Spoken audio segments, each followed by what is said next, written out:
Sebelum acara akan lebih lanjut, saya ingin share kepada kita, Bapak Ibu.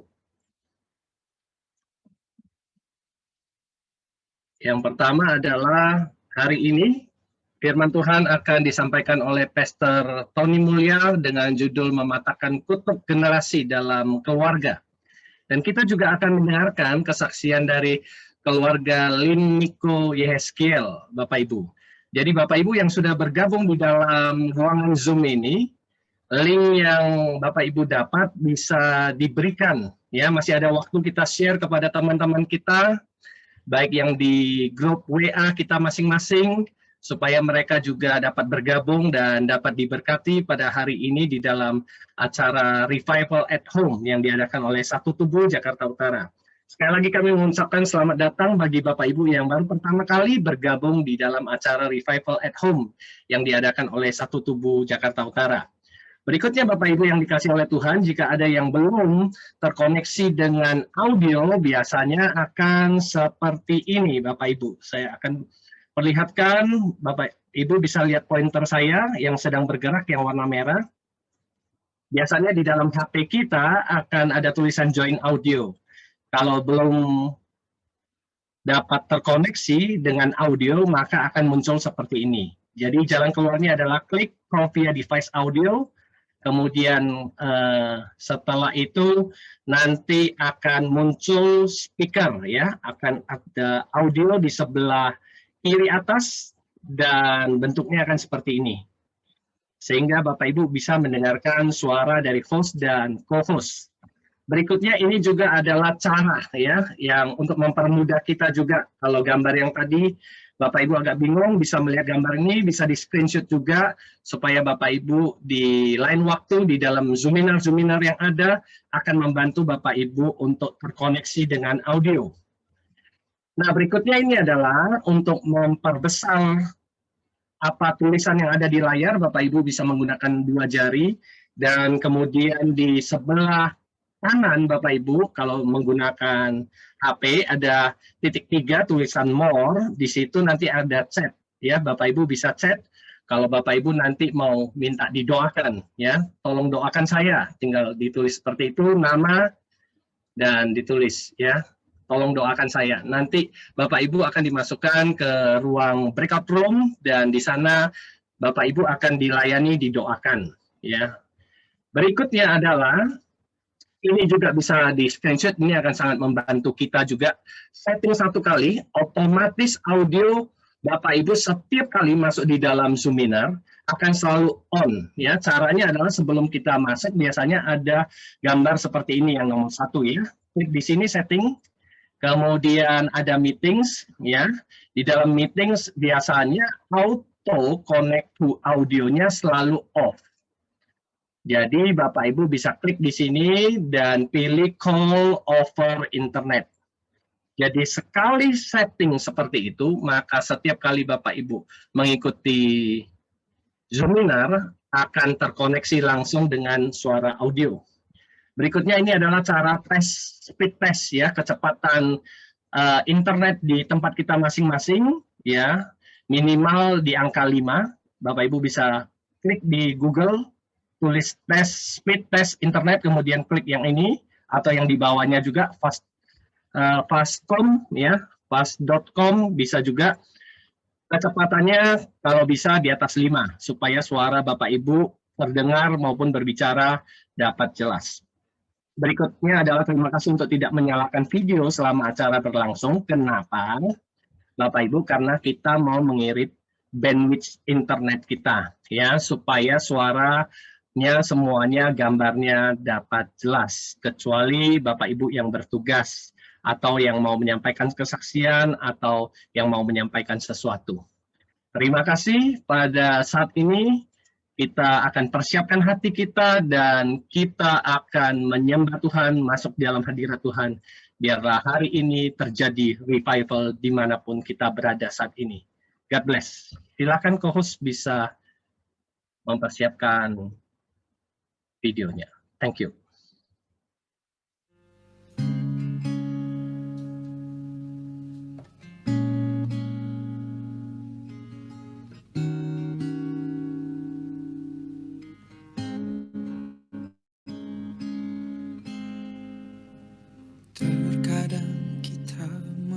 rasa. Tak ada jalan terbuka, tak ada lagi waktu, terlambat sudah.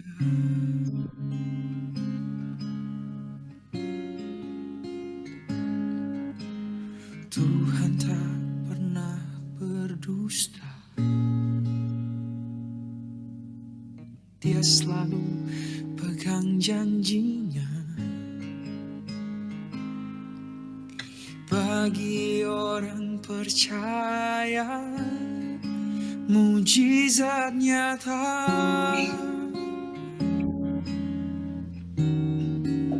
Dia mengerti, Dia peduli persoalan yang sedang terjadi. Dia mengerti, Dia peduli persoalan yang kita alami. Namun satu yang Dia minta, agar kita percaya sampai mujizat menjadi nyata.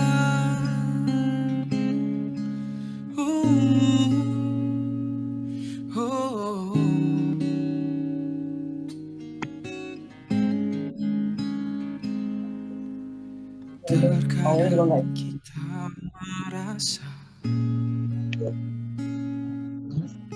tak ada jalan terbuka, tak ada lagi waktu, terlambat sudah.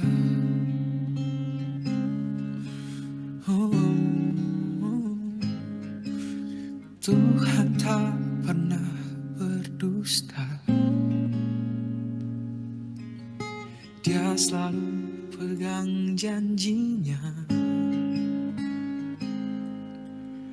Bagi orang percaya, mujizat nyata. Dia mengerti, Dia peduli persoalan yang sedang terjadi. Dia mengerti, Dia peduli persoalan yang kita alami. Namun satu yang Dia minta, agar kita percaya sampai mujizat menjadi nyata.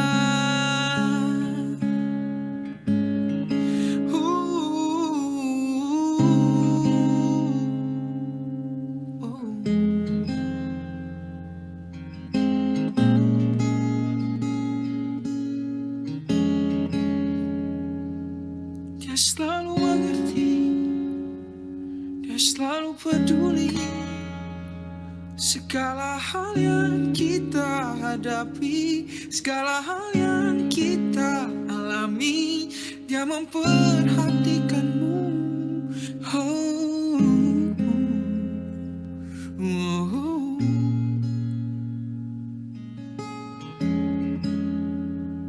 Dia selalu sayang, Dia selalu sayang.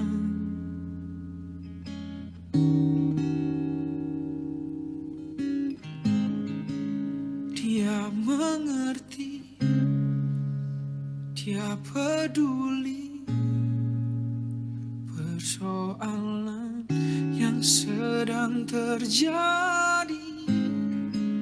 Dia mengerti, Dia peduli persoalan yang kita alami.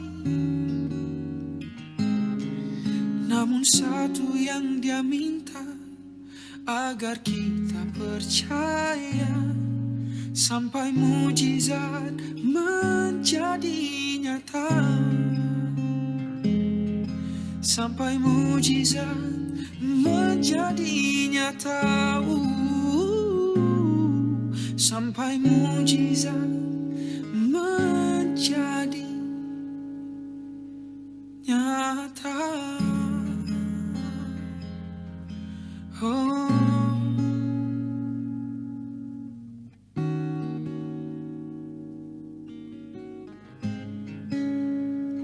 Waktumu bukan waktuku,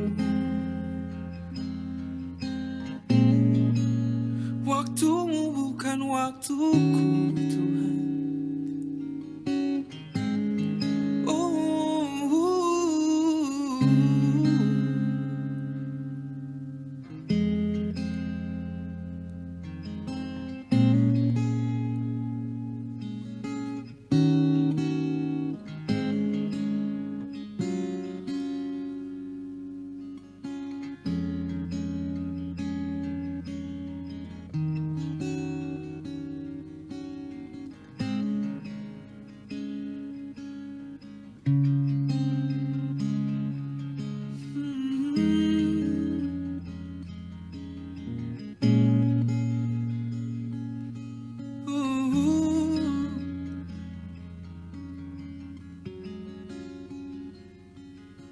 Kau tetap memperhatikanku,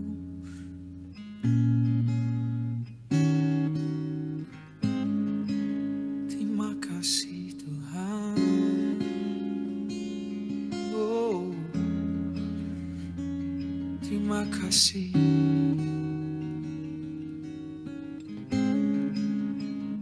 Jika anakmu saja kau berikan untukku, Tuhan, ku percaya tiada yang terlalu sulit untuk kau kerjakan lagi di hidupku. Untuk menolongku tiada yang mustahil, karena kau mengerti. Ku bersyukur Bapa, ku bersyukur Tuhan buat kasih setiamu di dalam hidupku. Ku bersyukur, ku bersyukur Bapa, ku bersyukur Tuhan buat kasih setiamu di dalam hidupku. Ku bersyukur, ku bersyukur Bapa, ku bersyukur Tuhan. Oh, buat kasih setiamu di dalam hidupku. Ku bersyukur, ku bersyukur Tuhan. Oh, ku bersyukur Bapa, buat kasih setiamu di dalam hidupku. Ku bersyukur Tuhan,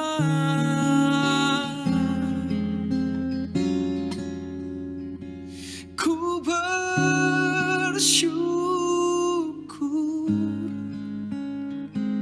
Tuhan. Oh,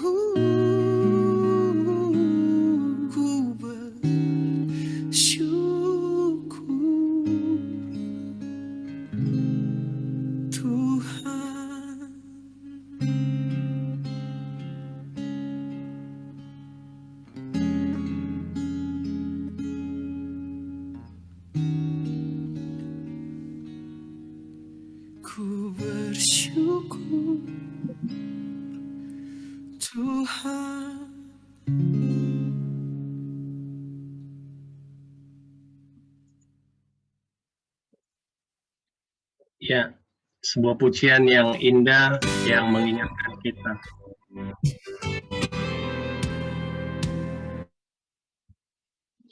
Ya, sebuah pujian yang indah yang mengingatkan kita untuk bersyukur kepada Tuhan, karena kita percaya di saat kita bersyukur kepada Tuhan, pintu mujizat akan dibukakan Tuhan bagi kita. Baiklah Bapak Ibu yang dikasih oleh Tuhan, sebelum kita mendengarkan kesaksian dari keluarga Niko, Pak Niko, apakah ada di antara kita yang hadir pada hari ini? Saya melihat ada 72 partisipan. Apakah ada di antara kita yang ingin bersaksi, walaupun singkat, ya, apa yang Bapak Ibu dapatkan di acara minggu lalu, di Revival at Home juga, yang telah disampaikan oleh Pak Edi Leo. Kalau ada, Bapak Ibu bisa buka mic-nya, memberikan kesaksian yang tujuannya untuk membangun kita, memberkati kita, memberikan kekuatan dan harapan yang baru bagi kita. Kalau ada, saya persilakan. Saya menunggu 30 detik ke depan kalau ada. Bapak Ibu tinggal langsung buka mic-nya aja dan memberikan kesaksian.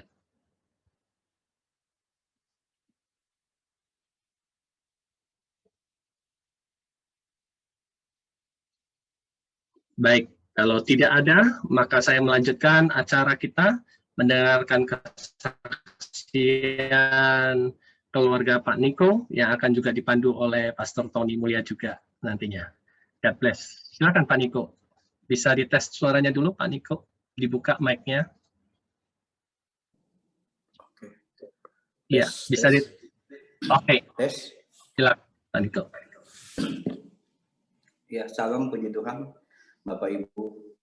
Ya, pada hari ini bersyukur ya Tuhan izinkan kami untuk bisa ikut dalam ibadah revival ini, dan Tuhan izinkan untuk kita bersaksi. Ya, kenalkan, nama saya Niko dan saya bersama istri saya. Mungkin bisa kenalkan namanya. Nama saya Karen. Ya, ya, jadi ya puji Tuhan, kami mulai mengenal Tuhan itu terima Yesus di tahun 80-an. Dan ya puji Tuhan, Tuhan pakai kami untuk selanjutnya melayani Tuhan hingga saat ini. Nah, dalam perjalanan pelayanan kami ya, kami bersyukur ya Tuhan terus pakai kami, dan kami ya waktu itu ya berpikir ya semua udah berjalan dengan baik ya. Semuanya ya tidak ada masalah, lancar semua. Sampai suatu ketika waktu itu kami sedang berbincang-bincang dengan Pastor Pak Tony Mulya ya.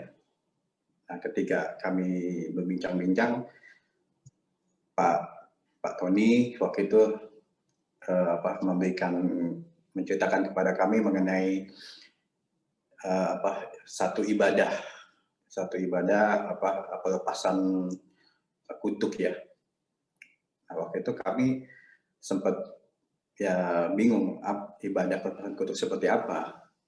Dan waktu itu Pak Tony menjelaskan semuanya, menceritakan mengenai bagaimana sesungguhnya setiap kita tanpa kita sadari gitu, bahwa kita itu mungkin orang tua kita, kakek nenek kita, atau semuanya itu mungkin pernah melakukan dosa-dosa yang memang kita tidak pernah tahu, tidak pernah kita mengerti. Dan karena dosa-dosa yang mungkin dilakukan oleh orang tua kita, kakek nenek kita, dan itu berdampaknya kepada kita dan nanti ke anak cucu kita. Dan Pak Tony menjelaskan bahwa semua itu ya memang harus didoakan dan dilepaskan. Nah, waktu itu akhirnya kami putuskan untuk pergi dalam ibadah yang diselenggarakan oleh Pak Tony, itu waktu itu di Kelapa Gading ya. Jadi saya waktu itu bersama istri, kami ajak juga anak-anak kami, waktu itu juga bahkan orang tua kami ya, mama saya, mertua saya, terus cici saya, semuanya satu keluarga, adik-adik saya semuanya, jadi kurang lebih ada sekitar 15 orang ya. kami pergi bersama-sama ke dalam ibadah itu. Dan puji Tuhan ketika kami mengikuti ibadah tersebut, kami mengalami satu mujizat yang kami bersyukur sekali di dalam ibadah itu. Jadi kami punya 2 putri. Nah, putri kami yang kedua itu ternyata memang selama ini ada sedikit permasalahan ketika dia datang bulan ya. Jadi selama ini ketika dia datang bulan itu pasti selalu merasa sakitnya sakit luar biasa. Dan ya ketika dia karena sakit yang luar biasa itu, ya kami sebagai orang tua juga waktu itu nggak tahu harus berbuat apa. Jadi kami hanya bisa, waktu itu saya ingat sekali ketika anak saya datang bulan itu hari pertama ya. Ketika hari pertama itu dia pasti udah nggak bisa bangun, udah pasti dia geletak di atas ranjang, nangis, terus semua badannya sakit semua, terus ya udah nggak bisa ngapa-ngapain dia. Dan yang bisa saya lakukan hanya waktu itu udah saya mendampingi dia, saya bisa apa yang saya bisa lakukan ya udah saya coba bantu dia, saya coba saya pijit-pijit kakinya, terus kita kasih minyak kayu putih yang hangat, pokoknya apapun yang kami bisa lakukan kami lakukan gitu untuk mengurangi rasa sakitnya. Dan ya setiap beliau datang bulan, dia datang bulan pasti ya kami melakukan hal itu. Dan ya kami ya sebagai orang tua ya pasti ngelihat begitu ya kami nggak tega ya kami sedih, kami merasakan bagaimana sakitnya dia. Bahkan sebagai orang tua ya kalau bisa kami yang tanggung ya kami yang tanggung sakit itu. Jadi setiap datang bulan ya pasti selalu seperti itu. Dan itu kami nggak menyadari selama ini bahwa itu ternyata ya mungkin ternyata itu salah satu yang mungkin sebagai kutuk yang kutuk bawaan dari mungkin dari orang tua kita, dari kakek kita yang mungkin yang kita tidak sadari. Sampai akhirnya pada saat ikut ibadah tersebut ya kami semua didoakan. Nah setelah ibadah tersebut waktu itu 2 minggu kemudian ya anak kami datang bulan. Dan waktu pas datang bulan, waktu itu kami kaget. Dia nggak ada rasa sakit lagi gitu. Kayaknya udah datang bulan aja. Waktu itu saya kaget. Ya, habis itu ya saya ngobrol lagi dengan saya cerita ke Pak Tony, saya bilang Pak setelah ibadah kutuk itu, ikut ibadah kutuk itu setelah anak kami didoakan ya, yang selama ini kalau datang bulan sakit ya sudah nggak lagi. Ya puji Tuhan sampai hari ini ya sudah normal aja datang bulan, tapi udah nggak lagi merasakan sakit yang sebelumnya yang waduh, yang saya juga nggak bisa merasakan sakitnya dia, tapi yang saya bisa rasakan bagaimana saya sedih melihat dia kesakitan begitu rupa, dia menangis seperti itu.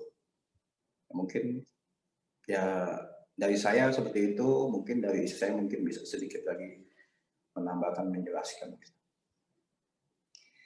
Iya, anak kami yang kedua ini memang untuk permulaannya selalu sakitnya guling-guling untuk haidnya dia. Jadi kalau udah kayak gitu, dia selalu udah bilang setelah dipijit nggak mempan, dia tetap ini, kita pasti akhirnya ngasih obat pereda sakit nyeri, obat yang buat period gitu. Itu tiap kali. Jadi sudah berjalan dia 1 tahun sejak dia pertama kali haid ya. Baru kemudian saya rasa ini bukan satu hal yang baik. Jadi ketika ditantang untuk melepaskan kutuk, saya ajukan ini dan saya bilang sama anak saya, ini kamu ada sakit apa? Dia ingat ini, dia ngomong, terus dia confess, terus kemudian 2 minggu seperti itu, puji Tuhan bahwa dia nggak ngerasain apapun lagi sama sekali. Dan sampai sekarang, puji Tuhan. Ya puji Tuhan, ya itu yang kami alami setelah ikut ibadah pelepasan kutuk yang diadakan oleh Pak Tony Mulya ya. Ya puji Tuhan, ya kami bersyukur gitu kan. Tuhan telah menyembuhkan anak kami, dan yang kami nggak pikir ya selama ini ya, karena kami udah melayani Tuhan begitu lama, ya pikir semua nggak ada apa-apa beres, ternyata memang masih banyak hal-hal yang memang ya memang harus dipulihkan lagi, kita harus banyak belajar lagi. Ya mungkin itu kesaksian yang dapat ya kami sampaikan. Oke, terima kasih Pak Nikolin yang sudah jadi berkat buat kita semua ya. Saya pikir sebelum lanjut, ini saya mau tayangkan satu video yang hampir mirip dengan apa yang Pak Niko cerita. Bedanya kalau Pak Niko kan dulu datang ke tempat kita di mana, di gereja ya, lalu kita doakan. Nah ini waktu kami buat seminar seperti ini juga, lalu ada kesaksian dari Banjarmasin yang jauh gitu ya, dari Jakarta nggak datang kemari, hanya by Zoom, ternyata bisa dipulihkan juga. Ini saya ingin berikan kesaksian buat Bapak Ibu ya. Jadi ini hampir sama kasusnya, cuma bedanya dia lebih lama. Sejak dia menjadi sudah bekerja, tapi dia punya masalah dengan headnya dia ya. Oke, ini.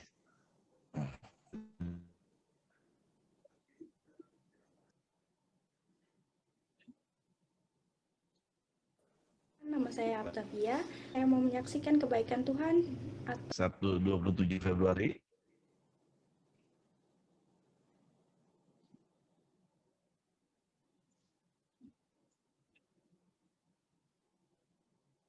Di Sabtu, kurang lebih 2 minggu yang lalu, ternyata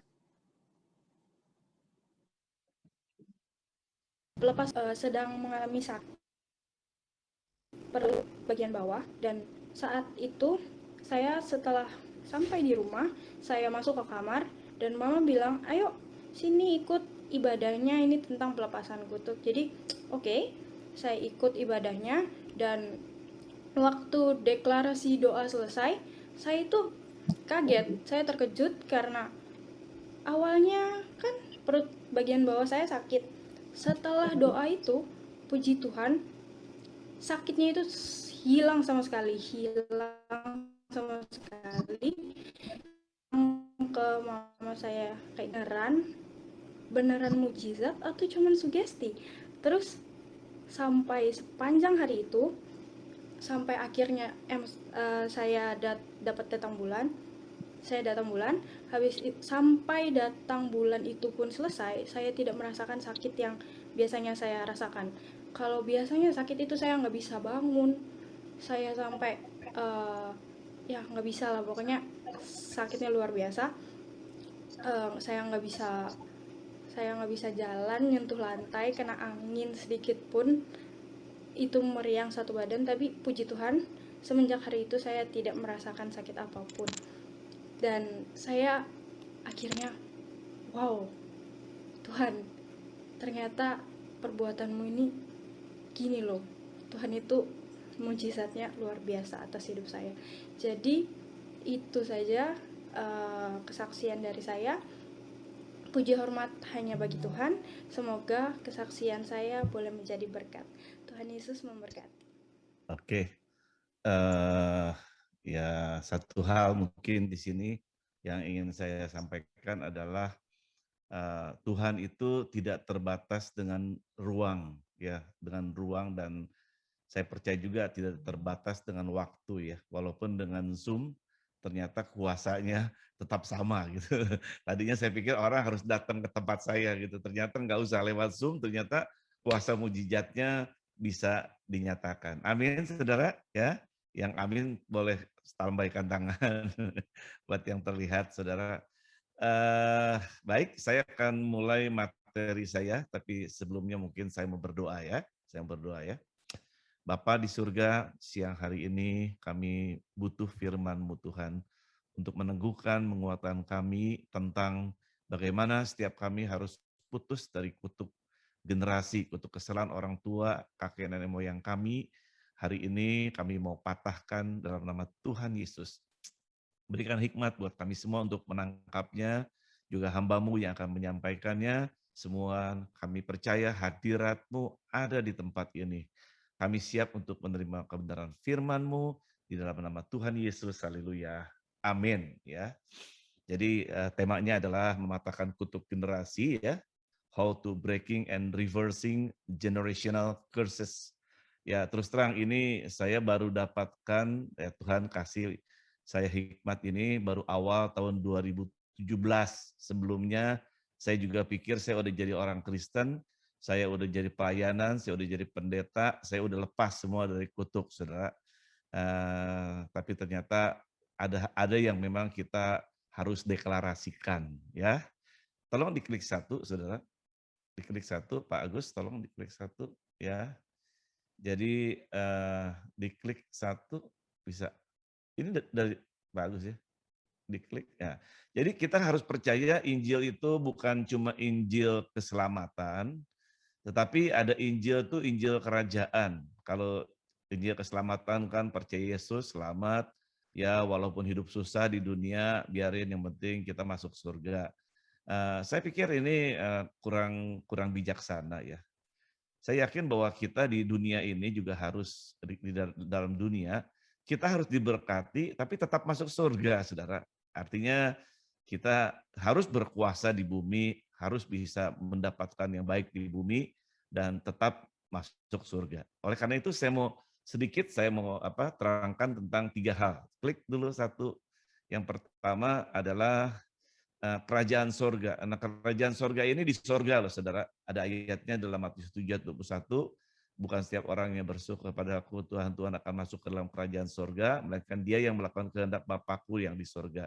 Atau mungkin aku berkata kepadamu, banyak orang akan datang dari timur dan barat, dan duduk makan bersama-sama dengan Abraham, Ishak dan Yakub di dalam kerajaan sorga. Kalau bicara sorga ini, saya percaya itu nanti, saudara, di sorga. Ya, makanya di Alkitab kita memang hampir sama, hampir mirip. Tapi kalau dalam bahasa Inggris beda, the kingdom of heaven ya sama the kingdom of God, ya kerajaan sorga di sorga. Nah, ini bahan ini nanti saya bisa berikan kepada saudara. Jadi saudara perhatikan, nggak usah dicatat, nggak usah di screenshot, nanti akan kita bagikan lewat Ibu Dewi ya. Klik lagi 1, ini kerajaan di sorga. Klik lagi 1, ya mungkin sebagian karena waktunya nggak cukup. Tetapi kerajaan Allah itu di bumi, saudara. Dikatakan begini, tetapi jika aku mengusir setan dengan kuasa roh Allah, maka sesungguhnya kerajaan Allah sudah datang kepadamu. Berarti kerajaan Allah itu di bumi, saudara. Kita dapatkan di bumi. Kalau kita bisa usir setan dengan kuasa roh Allah, kerajaan Allahnya udah di sini, saudara. Bukan nanti gitu, ya. Bahkan di Matius 6 ayat 33 dikatakan, tetapi carilah dahulu kerajaan Allah dan kebenarannya, maka semuanya itu akan ditambahkan kepadamu, bukan di surga, tapi di bumi, saudara. Saya nggak bahas yang lain, klik lagi 1, karena waktunya nggak cukup nanti. Yang ketiga adalah kerajaan Kristus. Ya, ini mungkin yang sehari-hari ini sering dibicarakan di mana-mana, Yesus mau datang, ya bukan datang kedua kali, tapi ada di wana-wana kemuliaan, nanti akan memerintah bersama dengan kita selama 1000 tahun. Ini the kingdom of Christ. Yang pertama the kingdom of heaven, yang kedua the kingdom of God, yang ketiga adalah the kingdom of Christ. Klik lagi 1, tolong. Diklik lagi 1. Nah, jadi kita harus tahu bahwa ada kutuk keselamatan yang kita percaya lewat Yesus, kita menerima juga Injil keselamatan. Tapi ada kutuk di kerajaan di bumi ini. Nah, kita harus punya juga Injil kerajaan, ya. Nah, kata kutuk dan berkat, udah yang tadi, udah, yang tadi betul. Yang tadi udah. Nah, kata kutuk di Alkitab ada udah ya, betul ya. Kata berkat di Alkitab ada 410 kali. Kata kutuk tertulis 230 kali ya. Nah, ini sebagai contoh aja ya. Kalau menurut saya angkat dari Ulangan 28 nanti ayat 1 sampai 14 dan 15 sampai 68 ini bicara berkat dan kutuk ya.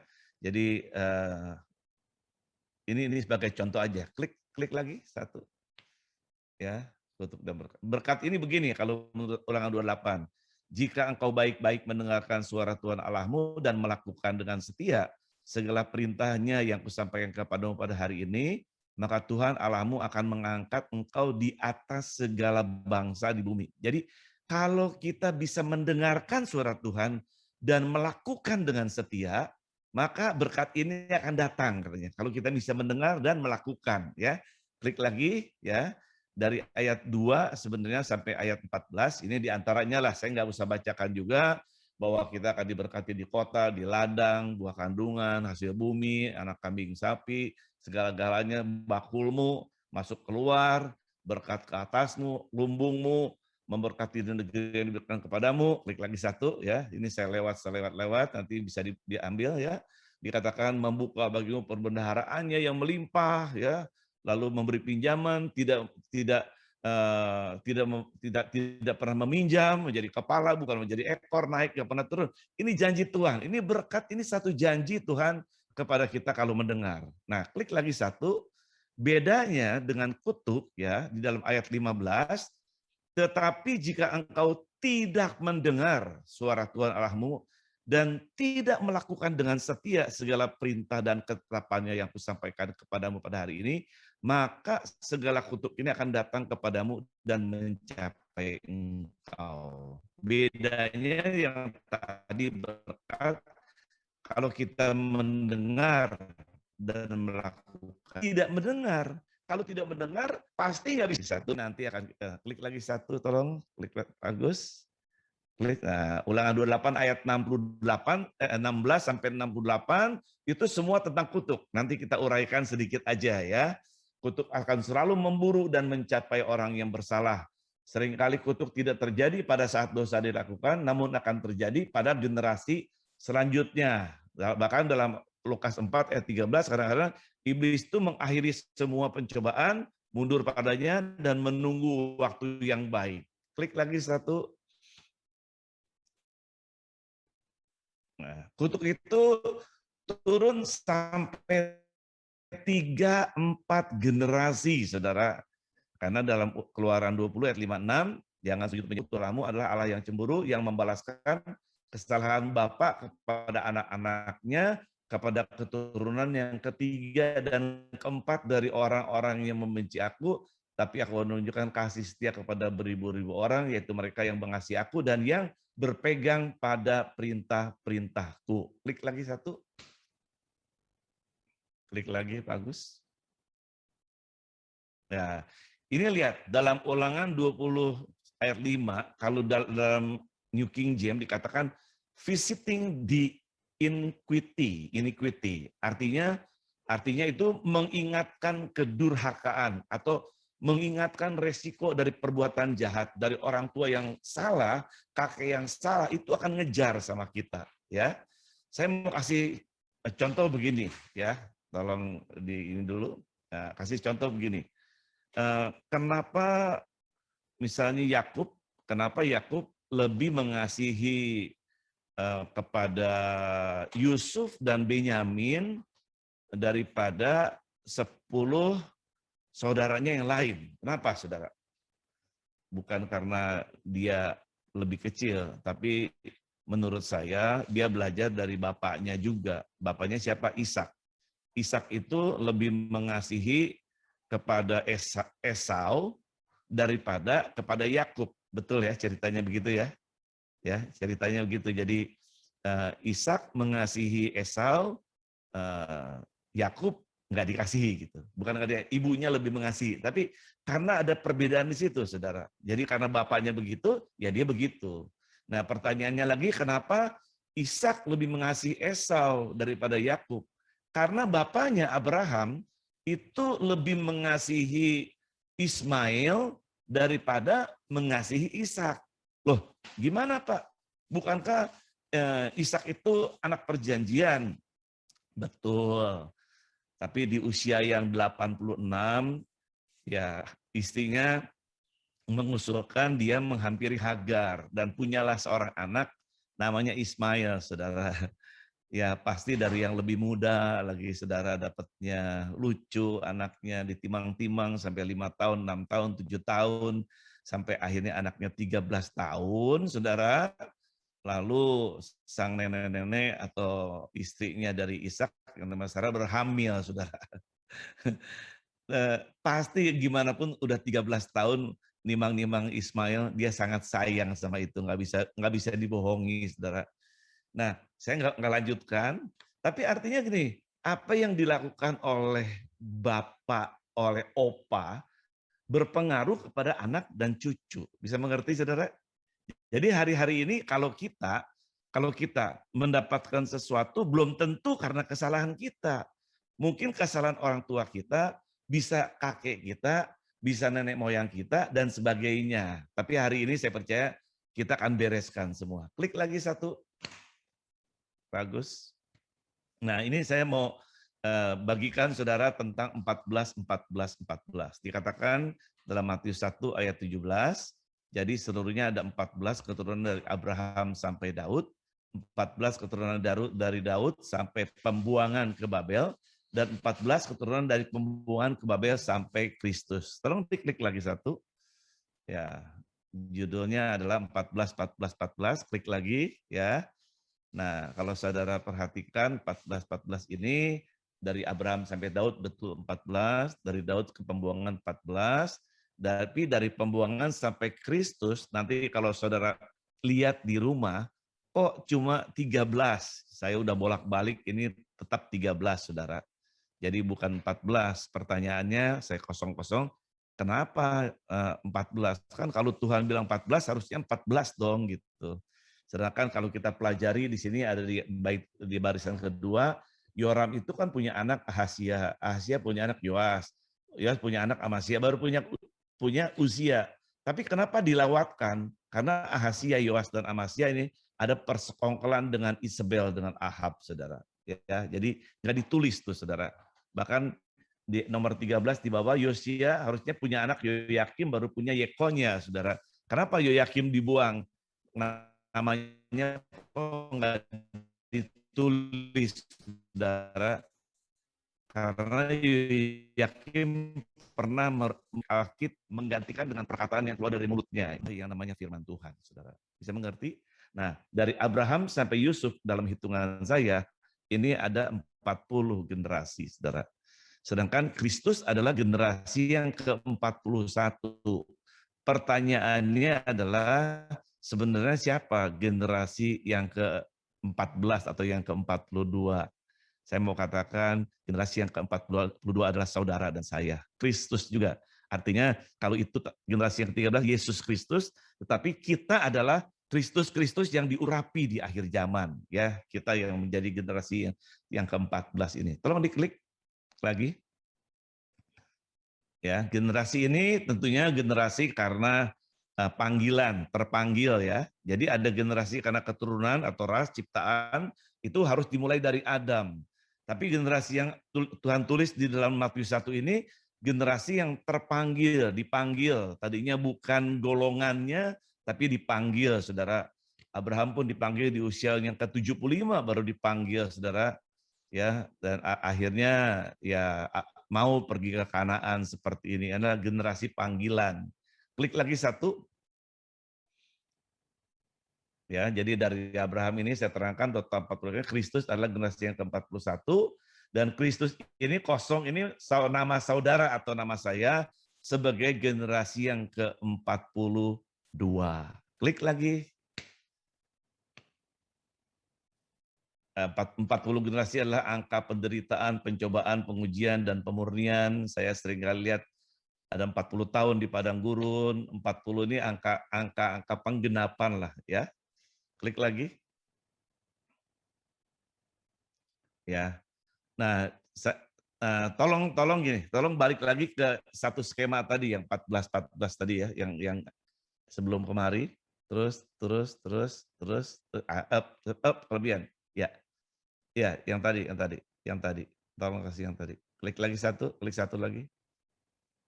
Klik satu lagi, Pak. Nah, satu lagi. Ya, klik satu lagi. Ya, Saudara perhatikan, ya ini saya bilang ini panggilan. Abraham itu tadinya dari Ur Kasdim, saudara, bukan dari orang yang dipilih sama Tuhan, tapi penyembah berhala, tapi dipanggil Tuhan. Nah, pertanyaannya adalah Abraham, kenapa dia pilih Ishak? Kenapa dia nggak pilih Ismail, saudara? Kan Ismail lebih disayang sama Abraham. Karena saya percaya yang panggilan adalah Ishak. Betul, saudara? Amin. Gimana Tuhan aja. Kalau Tuhan panggil Ishak, ya Ishak lah, bukan Ismail gitu. Nah, Ishak punya anak 2, Esau dan Yakub. Kenapa dipilih Yakub? Padahal Yakub itu arti Yakub sendiri adalah penipu. Penipu kok dipanggil sama Tuhan gitu. Esau kan lebih baik dong, suka berburu, kasih makan bapaknya. Tapi pilihan Tuhan dengan pilihan manusia berbeda, saudara. Amin, saudara ya. Dan Yakub pun, saudara, Yakub punya anak, kan punya anak 12. Kenapa Yehuda yang dipanggil, enggak yang lain? Enggak 11 yang lain. Padahal Yehuda ini enggak beres loh, saudara. Mantunya sendiri ditidurin sama dia, saudara. Sampai punya seorang anak, sampai hamil, saudara. Ini nggak benar, saudara. Tapi maksud saya, ya inilah generasi yang terpanggil. Sampai 40 generasi, saudara, yang namanya berkat dari Abraham, Ishak ini turun semua sampai hari ini berkat turun. Tapi maaf, bukan cuma berkat, saudara. Kutuk juga turun, saudara, dari Abraham, Ishak, Yakub. Kenapa saya bilang kutuk juga turun? Abraham itu pernah menjual istrinya, saudara, ke Fir'aun. Istrinya Sarah dicoba untuk diberikan, dibilang dia adikku gitu. Lalu ternyata bukan cuma Abraham, Ishak pun anaknya melakukan yang sama. Waktu kelaparan dia coba juga memberikan Ribka kepada raja yang lain, saudara ya. Dan akhirnya akibat dari bapaknya salah, Abraham anaknya salah, cucunya Yakub ketimpa salah, saudara. Kenapa? Sampai anaknya yang perempuan diperkosa sama orang. Dan ini saya ingin terangkan di sini gini, berkat itu turun terus sampai generasi hari ini berkat, tapi kutuk itu turun sampai 40 generasi. Saudara lihat Yusuf ini generasi yang 40, lalu di generasi yang ke-41, Kristus, Yesus, itu memutuskan semua kutuk, saudara. Karena dari zaman Abraham dan selanjutnya tidak ada nabi, tidak ada raja, tidak ada rasul, tidak ada orang pintar yang bisa mematahkan kutuk, saudara. Kutuk itu terus turun dah. Dan akhirnya di generasi 41 ini, Kristus, semua kutuk dipatahkan di kayu salib, saudara. Tolong kembali ke yang terakhir tadi, dan akhirnya Pontius Pilatus menyalibkan Yesus, saudara. Sebelum disalibkan, Pontius Pilatus istrinya dikasih mimpi sama Tuhan. Wah, dia nggak bersalah, bebaskan. Gimana caranya bebaskan? Dan akhirnya cara membebaskan, kembali aku yang tadi betul. Cara membebaskan, dia bilang dia cari orang yang paling jahat. Orang paling jahat di Alkitab ada seorang bernama Barabas, ya, yang dipenjarakan karena sebagai pemberontak, sebagai pembunuhan, ya.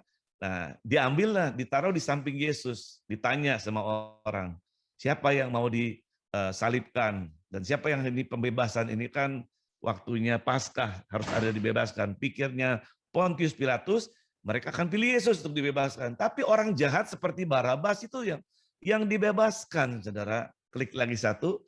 Sedangkan arti dari Barabas itu artinya Bar-Abbas. Bar itu putra, Aba itu bapa. Jadi orang berdosa yang namanya Barabas itu bisa bebas karena Yesus disalibkan, saudara. Kalau Yesus nggak disalibkan, orang dosa harus menanggung hukuman, saudara. Bisa mengerti? Dulu ada orang namanya Bar Yehuda, artinya anak Yehuda, atau Barjona, atau Bartimius. Bar itu artinya putra. Ya, kita menjadi putra Bapa, kita bisa panggil Aba Bapa karena ada Yesus yang mati di kayu salib. Kalau Yesus nggak pernah mati di kayu salib, kita nggak bisa panggil ya Aba ya Bapa, saudara. Klik lagi satu, ya. Ini waktunya berlomba terus. Klik satu, ya udahlah ini Bartimius. Klik lagi. Klik lagi satu lagi. Ya. Nah ini dosa Abraham tadi saya sudah terangkan juga. Dia sekali waktu dia pernah bilang sama istrinya, adikku, sampai Firaun ambil menjadi istrinya. Dan Kejadian 12 ayat 15 sampai Firaun bilang gini, mengapa engkau tadi adikku sehingga aku mengambilnya menjadi istriku. Ini udah jadi istri Firaun. Sekarang inilah istrimu, ambillah dan pergilah, saudara. Dosa Abraham. Klik lagi satu. Akhirnya Abraham berdosa, Ishak juga berdosa yang sama. Berkata dia ada saudaraku, ya takut mengatakan dia istriku, saudara. Ya, klik lagi satu, akibatnya. Klik satu lagi, cucunya. Klik lagi, nggak apa-apa lah. Klik lagi satu lagi. Akibatnya dosa generasi ini ya sampai Ruben, anak dari Yakub yang paling besar, itu sampai tidur dengan istri daripada Yakub, saudara. Itu akibat dosa yang terus turun-menurun.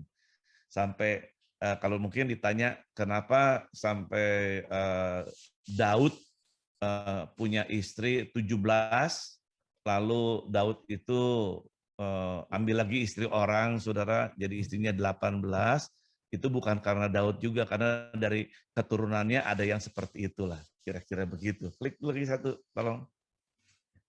Klik satu lagi, ya oke lah. Jadi ini Galatia 3 ayat 13, Kristus telah menebus kita dari kutuk Taurat dengan jalan menjadi kutuk karena kita. Sebab ada tertulis, terkutuklah orang yang digantung kayu salib. Jadi sejak Yesus digantung di kayu salib, semua kutuk, saudara, dari hukum Taurat semua dipatahkan oleh Tuhan Yesus, saudara.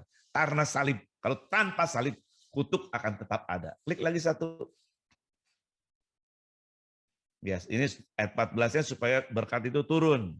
Makanya dikatakan dalam Galatia 3 ayat 29, dan jikalau kamu adalah milik Kristus, maka kamu juga adalah keturunan Abraham dan berhak menerima janji Allah. Janji Allah, Abraham, oleh keturunanmu semua bangsa-bangsa di muka bumi akan diberkati. Ya, termasuk kita. Klik lagi satu, saudara. Klik lagi, ya. Saya ingin memberikan satu ini tanda-tanda kutuk, ya. Tanda-tanda kutuk yang pertama, ya, ini ada di Ulangan 28 ayat 30, 28, 34 dan 65. Bisa gila, hilang akal, sering kebingungan, sering ketakutan, sering kepanikan, punya rasa kekacauan, hati yang selalu gelisah, bimbang, jiwa yang merana, cemas, dan sering putus asa. Maaf, ini adalah tanda bahwa kita curse. Lalu penyakit.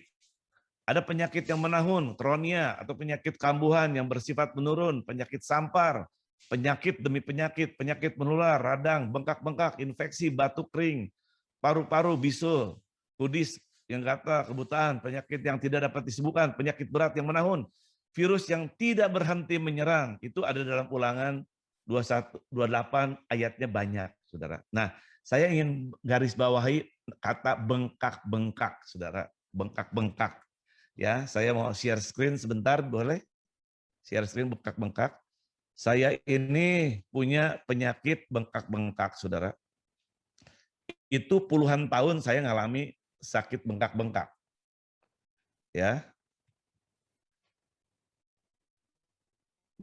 This will stop another. Oh, okay. Ya, saya share screen dulu sebentar ya, siapkan kepada saudara. Kelihatan nggak nih? Sorry, kaki video. Sorry.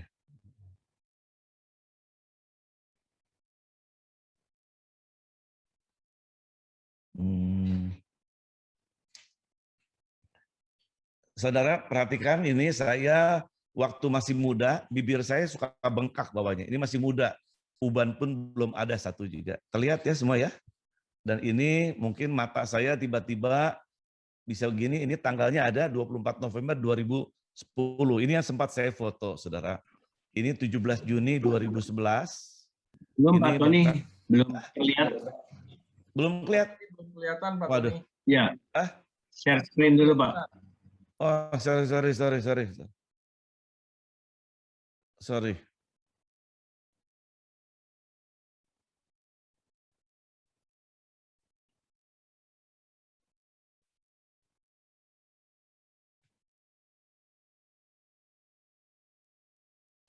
Kok nggak bisa ya?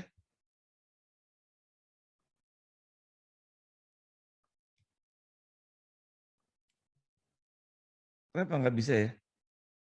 Ada nggak? Ada. Belum ada Pak Tony. Belum ada. Tapi ini di petunjuknya dibilang nggak bisa ya share screen ya. Saya mesti stop dulu kali. Coba Kayaknya lagi sih Pak iya. Tony. Hah? Mesti jadi host kali ya baru bisa.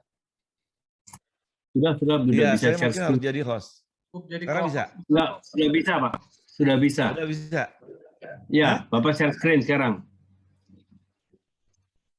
Share screen, oke.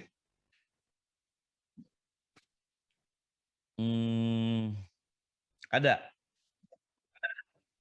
Belum Ada Pak. nggak? Belum. Nggak bisa. Berarti nggak bisa, Pak. Kalau lihat sinyalnya Pak Tony warna merah, jadi sinyalnya kayaknya kurang kuat. Oh iya betul. Sorry. Di sini WiFi saya ada masalah. Oke. Tapi udah, oke. Oke, sekarang bisa nih. Ya.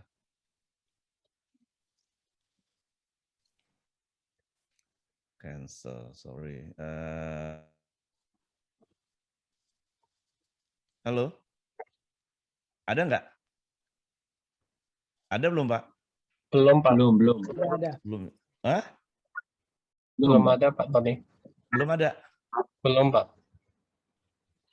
Oke deh, kalau nggak ada nggak apa-apa. Nanti kapan lain waktu mungkin saya akan terangkan bahwa seringkali saya mengalami bengkak-bengkak, saudara, di bibir saya, di mata, ya. Kadang-kadang di lidah saya sampai besar, ya. Dan itu, waduh, penyakit yang menurut saya udah didoakan.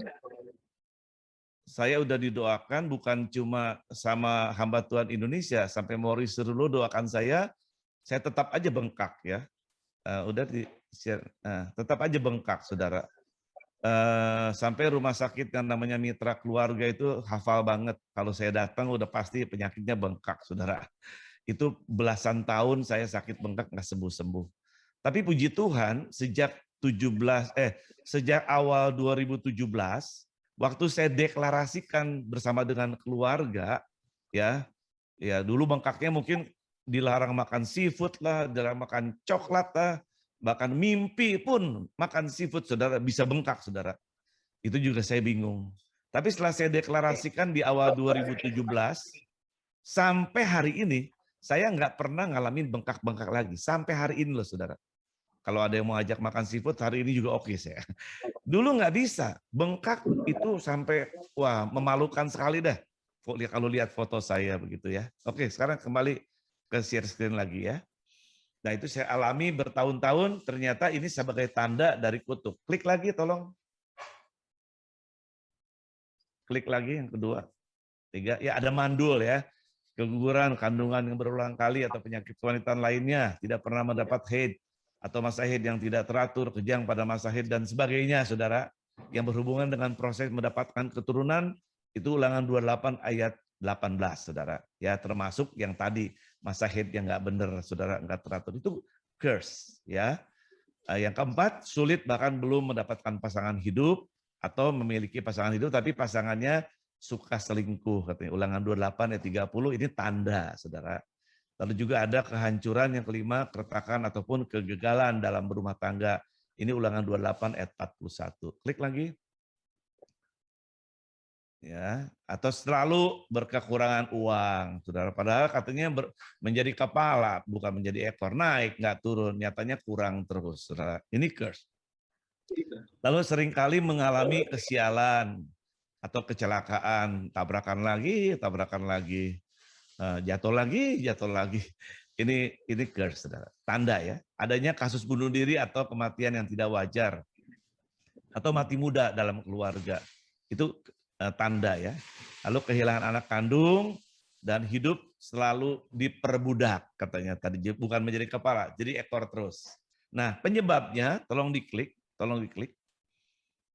Ini soalnya biasa saya bikin ginian 2 jam, saudara. Kali ini waktunya 30 menit. Ya, penyebabnya adalah mengakui dan menyembah ilah, bisa berhala, ya, atau mungkin menyembah animisme, dinamisme, tenung, sihir, mantra, atau guna-guna, saudara. Ya, bisa juga okultisme, ya. Okultisme tuh jalangkung segala macam, panggil roh-roh setan di rumah, nyembah-nyembah yang nggak karu-karuan lah itu ya, saudara. Ini penyebabnya ya. Bisa juga dosa moral dan etika, tidak menghormati orang tua, menindas orang lemah, aborsi, penyimpangan seks, atau mungkin berzina, saudara. Ya, yang keempat, anti terhadap Israel atau orang Yahudi. Siapa memberkati Israel diberkati, mengutuk dikutuk, saudara.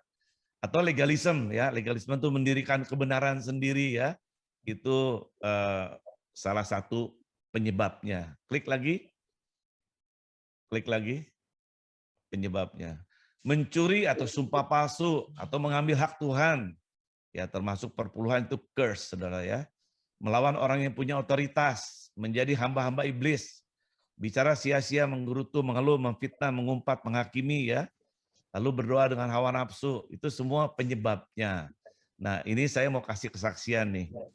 Oma saya, oco saya tuh jadi mamanya dari oma saya. Dulu seringkali malam Selasa sama malam Jumat selalu dia keris itu dipakein minyan dan sebagainya. Dan kalau ada orang sakit dia doain bisa sembuh, alias dukun lah, saudara. Lalu anaknya, oma saya, itu diceraikan sama opa saya. Dan oma saya umurnya juga nggak sampai 70 sudah meninggal, saudara. Dan punya anak mama saya dan ii saya, adiknya mama saya. Sama juga dua-duanya, saudara. Cerai juga dua-duanya, saudara. Dan anehnya, usia mama saya 60 tahun, adiknya cuma 59 tahun juga. Ya.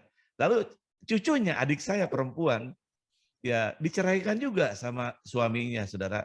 Dan usianya 47, saudara. Meninggal juga, saudara. Adik saya, adik kandung loh, saudara. Wah, itu curse, kita nggak nyadar. Itu kesalahan yang dibuat oleh nenek moyang kita berdampak kepada kita. Tolong diklik lagi. Ya, saya mau kasih contoh Daud ya. Saya mau tanya saudara, Daud masuk surga nggak? Saya berani jamin Daud adalah orang yang masuk surga. Karena di dunia tidak ada orang yang dikasihi oleh Tuhan sehebatnya Tuhan mengasihi Daud. Tapi lihat dalam Mazmur 51 ayat 7 dikatakan begini, sesungguhnya dalam kesalahan aku diperanakan, dalam dosa aku dikandung ibuku. Ada penafsir Alkitab mengatakan Daud itu anak Isai yang kesekian, tapi mungkin dari istri yang berbeda, saudara. Ya, itu makanya diperanakannya dalam masa dalam dosa, saudara. Makanya Saul sebagai orang tua dari Yonatan tuh pernah marah sama Yonatan, bilang gini, bangkitlah amarah Saul pada Yonatan, katanya kepada aku anak sundal yang kurang ajar, bukankah aku tahu bahwa engkau telah memilih pihak anak Isai itu, dan itu noda bagi kau sendiri dan bagi perut ibumu. Kalau dalam bahasa Inggrisnya dikatakan, Saul exploded in anger at Jonathan. You son of slut, kamu ini anak pelacur. Katanya. Jadi Daud itu dilahirkan, itu dari dosa, saudara. Dan dia, makanya kenapa dia bikin salah? Dia bikin salah sampai nikahin istri orang, gak benar. Nah, Daud mewariskan sama kita berkat penyembahan sampai hari ini. Tapi Daud juga mewariskan dosa anaknya. Anaknya yang satu perkosa adiknya bunuh kakaknya, bahkan anak kandungnya sendiri, saudara. Anak-anak dia mau bunuh Daud juga, saudara. Ternyata curse itu tetap jalan, saudara. Bisa mengerti? Tapi kita bersyukur kepada Tuhan oleh karena Yesus di generasi ke-41 mati buat kita. Makanya semua kutuk bisa dipatahkan kuasanya. Termasuk saudara dan saya hari ini. Kalau percaya, klik ini sudah habis. Sudah habis. Kalau saudara percaya hari ini kita ingin mendeklarasikan kematian Kristus di kayu salib. Supaya kita juga bebas dari kesalahan orang tua, kakek nenek moyang. Dan kita nggak mau tanggung lagi. Dulu saya pelayanan pemutusan kutuk, saudara. Jadi kalau saya mutusin kutuk orang, saya tanya 60 pertanyaan, jawab segala macam-macam. Sekarang Tuhan bilang, ngapain kita ngurusin kesalahan orang tua, kakek nenek moyang, nggak usah dipikirin, Tuhan bilang. Sekarang semua harus dipatahkan oleh salib Kristus gitu. Nggak usah tanya-tanya lagi, kita juga nggak perlu tanya kesalahan orang tua, kita juga nggak tahu, saudara. Tapi saya percaya kuasa salib itu luar biasa. Ada amin, saudara? Ya, yang amin boleh kasih tangan juga, saudara. Hari ini kita ingin patahkan yang namanya segala kesalahan kakek nenek moyang kita, buyut kita oleh kuasa darah Yesus. Untuk itu saya ingin, ini maaf nih, screen-nya nggak keluar juga ya. Sebenarnya ada deklarasi yang saya ingin sampaikan supaya saudara bisa ikuti apa yang saya ucapkan, yaitu tentang bagaimana kita harus putus dari kutuk generasi ini ya. Cuma sayang share screen-nya nggak bisa, tapi mudah-mudahan Ekel bisa ikutin apa yang saya ucapkan ya. Satu Ekel aja yang ikut ya, yang lain nggak usah dibuka mute-nya. Tapi ini yang saya ingin bacakan, nanti Ekel ikuti, nanti sebisa mungkin Ekel ya. Nanti kita percaya bahwa ini iman nih. Seperti yang tadi perempuan tadi, walaupun dia nggak ada, tapi dia punya iman, kita putus dari kutuk generasi ya. Baik ya, Ekel ya, ikutin ya. Kami adalah orang yang percaya. Kami adalah orang yang percaya Bahwa Yesus Kristus adalah Tuhan. bahwa Yesus Kristus adalah Tuhan. Meyakini bahwa kami adalah generasi yang ke-42. Meyakini bahwa kami adalah generasi yang ke-42. Sejak Allah memanggil bapa kami Abraham. Sejak Allah memanggil bapa kami Abraham. Dan pada hari ini. Tanggal 16 Maret 2021. Tanggal 16 Maret 2021. Mendeklarasikan bahwa. Satu. Kami percaya bahwa kutuk generasi. Sejak Bapak Abraham sampai generasi yang ke-40. Sudah diselesaikan dan ditanggung kepada Tuhan Yesus pada generasi yang ke-41. Dua. Kami percaya bahwa kematian Tuhan Yesus di kayu salib. Adalah sempurna tanpa cacat. Dan juga kebangkitannya. Dianugerahkan kepada kami. Sebagai generasi baru yang terpanggil. Sehingga kami bebas dari kutuk generasi. Tiga. Kami meyakini dalam generasi kami ke depan. Pribadi kami akan pulih. Keluarga kami akan pulih. Gereja akan pulih. Pekerjaan usaha kami pulih. Pelayanan kami pulih. Kota kami pulih. Bangsa kami pulih. Empat. Dengan ini kami sebagai generasi milik Kristus. Siap untuk memasuki. Berkat pemulihan segala sesuatu. Di dalam kehidupan kami.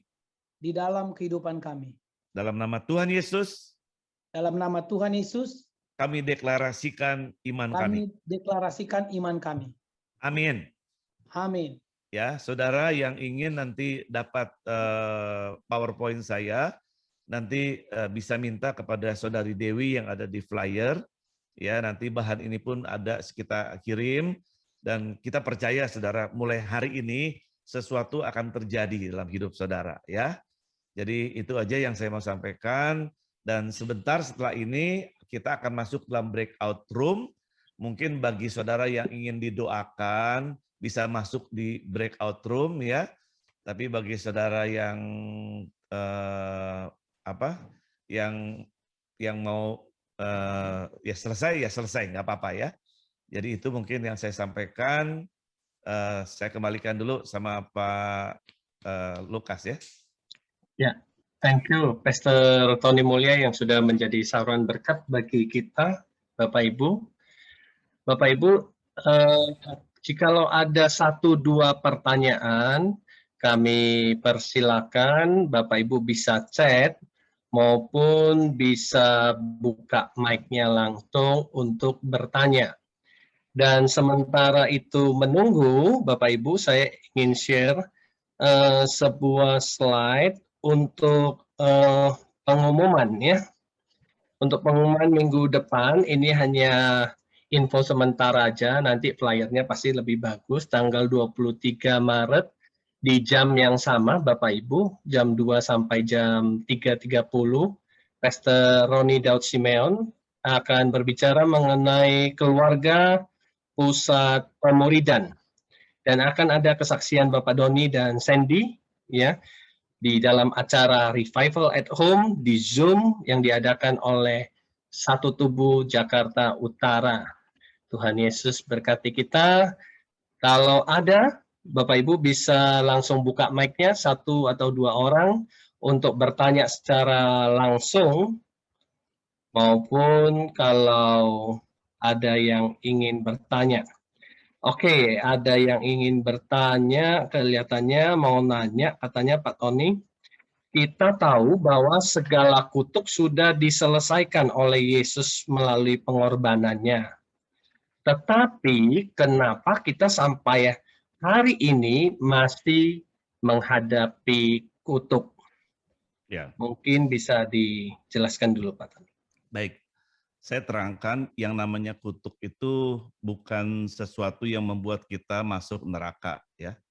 Jadi seperti tadi kan saya bilang Abraham aja masih nularin kutuk sama anaknya.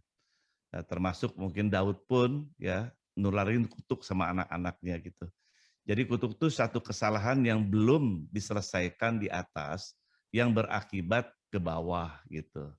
Jadi kita percaya bahwa setelah Yesus, hanya setelah Yesus, saudara, itu ya bisa dipatahkan. Pertanyaannya, kenapa sekarang kok kita masih ada kutuk gitu ya? Ya yang jadi persoalan kan gini, mungkin Pak Budi sebenarnya bisa menerangkan tentang de jure dan de facto ya. Jadi de jure dan de facto gini, secara de jure tertulis sebenarnya ya kita sudah bebas ya secara, tapi de factonya kok masih ada seperti ini? Ini yang mesti diselesaikan, perlu dideklarasikan. Makanya tadi kita deklarasikan. Ya nggak beda lah, kita misalnya udah cicilan motor atau mobil, kita udah lunas, saudara. Lalu datanglah debt collector ke tempat kita. Ya mau seolah-olah mau ambil mobil motor kita. Dibilang nih, saya mau ambil. Lah, kita harus tunjukkan dong surat-surat kita gitu ya. Bahwa semuanya udah lunas gitu. Kan nggak bisa apa-apa lagi, saudara. Iblis tuh seperti itu. Dia berusaha untuk menakut-nakuti kita, seolah-olah kita belum bayar utang, seolah-olah kita salah, dia selalu mendakwa kita.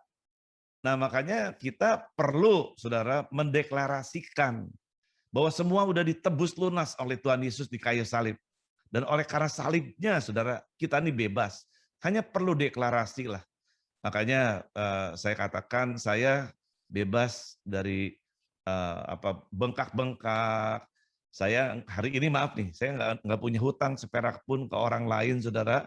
Itu semua karena saya yakin bahwa yang firman Tuhan digenapi dalam hidup kita. Saya dulu jadi hamba Tuhan, pelayanan kemana-mana dari 2017 ke sana, tapi kadang-kadang sering mengalami masa defisit, saudara. Kayak jet coaster, entar naik, entar turun, entar naik, entar turun. Padahal Tuhan bilang jadi kepala bukan menjadi ekor. Tapi setelah kita putuskan, sampai hari ini nih, dalam nama Yesus nih, saya selalu kepala. Terus walaupun masa krisis tahun, tetap saya diberkati Tuhan. Karena kita hidup dalam berkat Tuhan. Ya, jadi yang namanya kutuk sekali lagi bukan manusia jadi monyet, bukan jadi katak, bukan juga membawa saudara ke neraka, tapi sesuatu yang perlu dibereskan lah, perlu dideklarasikan lah. Ya, oke, saya rasa cukup menjawab ya. Oke, thank you Pak Tony. Ya, sementara ada satu pertanyaan lagi, bisakah kita deklarasikan mematahkan kutuk dengan memperkatakan firman Galatia 3 ayat 13, 14, dan 29. Dan sementara itu Bapak Ibu, untuk materi sudah dikirimkan ya.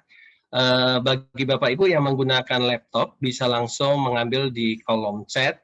Tetapi kalau yang WA kelihatannya belum bisa menerima bahannya. Terima kasih. Silakan Pak Tony untuk menjawab. Ya tentunya bisa lah. Justru diperkatakannya lewat Galatia 3 ayat 13 ini dan 14 ayat 29 itu kita harus deklarasikan. Jadi formatnya bisa berbeda dengan apa yang saya buat, tapi tujuannya sama lah. Ya, kalau Yesus nggak mati di kayu salib, ya saya pikir ya kita nggak bebas ya. Tapi bukan cuma ayat 29 ini Galatia 3 bukan cuma bebas, tapi kita juga akan menerima berkat Abraham gitu. Janjinya Tuhan seperti itu gitu. Jadi kita jangan mau dong berkat-berkat biasa. Ya, harus berkat yang luar biasa di akhir zaman, ya. Saya percaya nanti akan terjadi pemulihan segala sesuatu dalam hidup kita setelah kita putus dari kutuk. Ya. Iya, mungkin pertanyaan terakhir Pak Tony. Ada yang mau bertanya, sering flu selama 11 tahun, apakah itu kutub? Ya, kalau kita lihat dari apa yang saya tulis tadi, mungkin tanda-tanda kalau penyakit yang sampai nggak habis-habis itu termasuk tanda dari curse. Ya harus bisa selesai juga ya. Termasuk tadi mungkin anaknya Paniko kan mungkin baru 3-4 tahun, tapi kalau yang tadi saya kasih kesaksian dari Banjarmasin lebih lama kali ya, karena usianya udah lebih dewasa ya. Itu ternyata penyakit yang udah sekian tahun, ya bertahun-tahun, kalau menstruasi sakit, ya Tuhan bisa hilangkan dalam waktu sekejap loh. Ya, sekejap aja Tuhan beresin itu.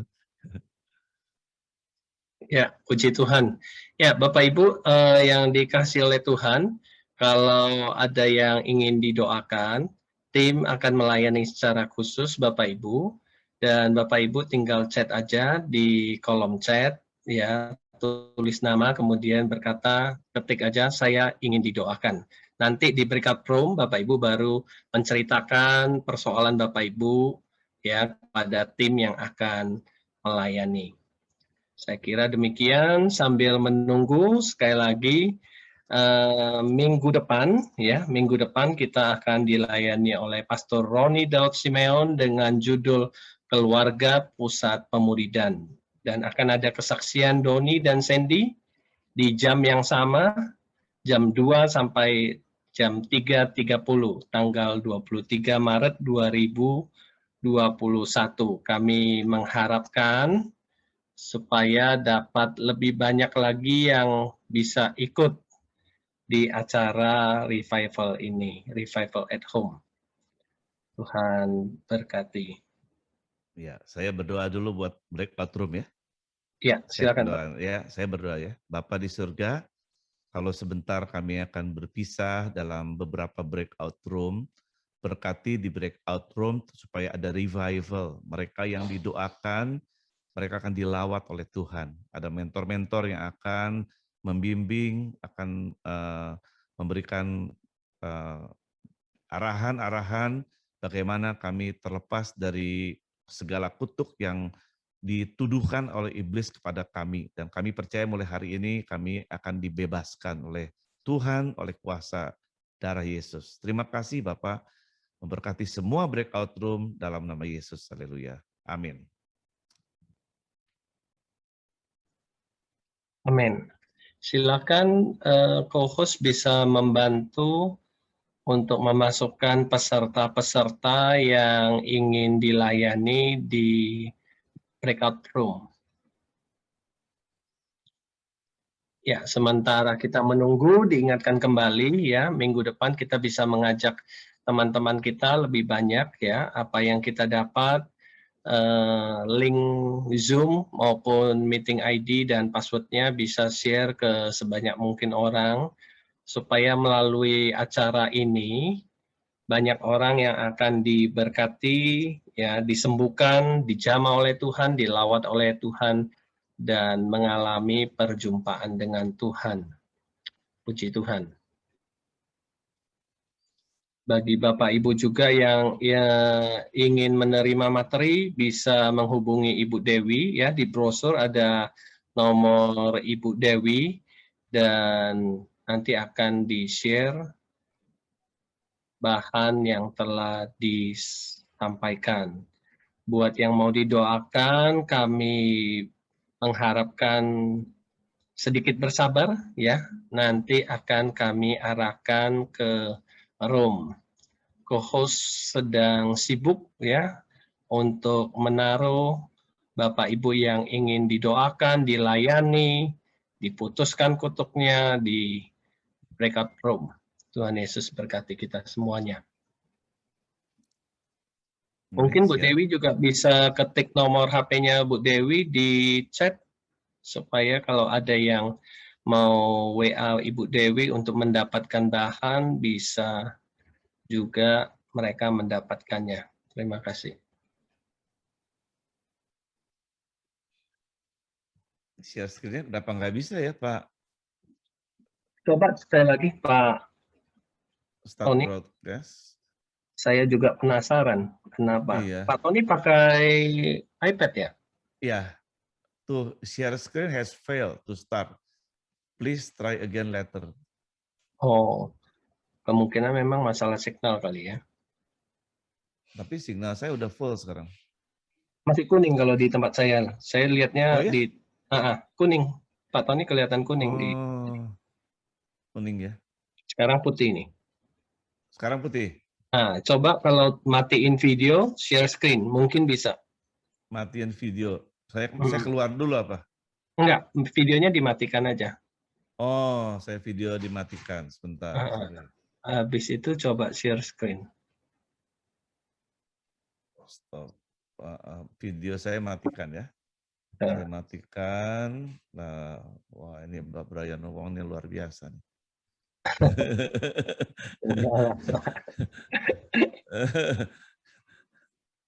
Mungkin kalau ada masalah-masalah teknis gitu, kitanya yang jadi merasa tertantang nih sampai cari jalan keluarnya harus sampai bisa.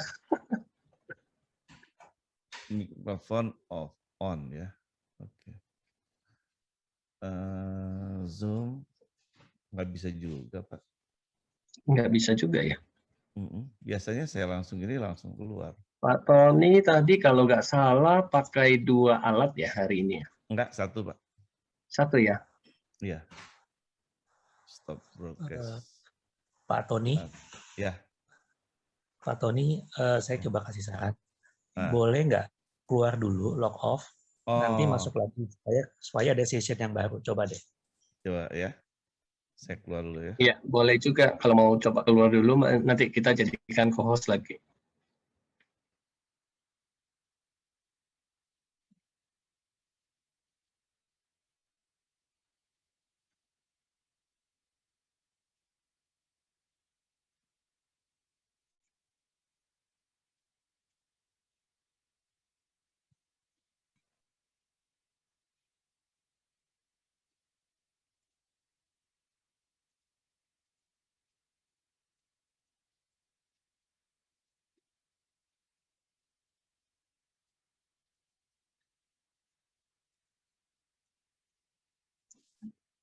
Nggak bisa. Karena hostnya membuat ini nggak bisa. Iya, Pak Tony mesti di-assign dulu jadi co-host oleh hostnya. Iya, Ivan boleh. Secara security sih saya udah buka sih, allow participant to share screen. Jadi semua orang bisa share screen. Ini udah saya centang. Harusnya tanpa jadi co-host juga bisa. Semua orang bisa share screen sekarang. Sudah saya jadikan Pak Tony. Ya, sekarang udah. Oh, sekarang kali ini udah. Sekarang ada ya? Iya, ada yang bibir bak ada. Nah, ini bibir saya tuh, Pak. Ini mata saya ya. Ini tahun 2010, ini 2011. Kadang-kadang bengkak tuh. Ini mulut saya. Bibir saya 2011 ini. Tuh, bibir saya tuh. Ini kalau waktu itu ini lagi bengkak nih badannya. Nggak bisa ke 2 malam nih. Nggak bisa 2 malam. Ya, ini lihat sampai begini muka saya. Ini 2014. Ini 2015, 2 Februari. Di Australia begini, Pak. Ini 2015 sama bengkak. Ini 2015. Ini 2015. Ini 2016, Pak. Masih begini nih lidahnya. Ini masih muda ini. Nih lihat sampai lidah saya bengkak tuh.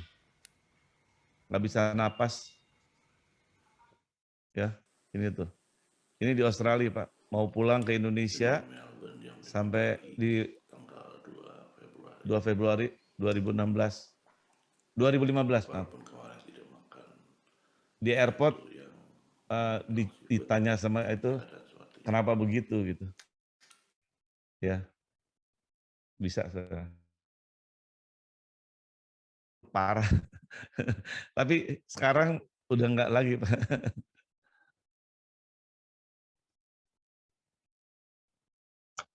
Udah pada masuk semua nih ke ini? Pak Tony, ada yang sambil bertanya dari Pak Erikson ya. Ya. Apakah orang yang kelainan jiwa termasuk kutuk? Dan Ya, tadi kan saya udah tulis, iya ada di situ, termasuk tanda kutuk. Ya, saya punya adik papi saya satu juga ada kelainan jiwa. Lalu anak asuh saya juga satu kelainan jiwa itu. Karena memang ya akung kita dulu tukang adu ayam, main judi, hidup nggak beres lah ya. Karena belum dulu kan orang nggak kenal Yesus seperti sekarang, Pak. Kesalahan. Ya, thank you. Kalau ada Bapak Ibu yang di main room yang ingin bertanya, kami masih memberikan kesempatan ya untuk bertanya. Mumpung ada ya. Kita masih ada waktu. Bagi Bapak Ibu yang ingin mendapatkan materi, bisa menghubungi Ibu Dewi di 0811911916. Termasuk nih jual rumah susah, ekonomi sulit, itu curse. Saya kasih lihat video ya. Sebenarnya orang ini harusnya di breakout room sekarang. Di breakout room, cuma mungkin nggak bisa karena ada halangan ya. Saya mau kasih lihat gimana dia dulu punya masalah ya dengan keuangan. Saya mau menyaksikan bagaimana mujizat terjadi dalam kehidupan kami sekeluarga. 2 tahun rasanya kami mengalami krisis ekonomi. Saya punya ruko 3 tahun saya jual, tidak laku-laku, tidak ada yang menawar.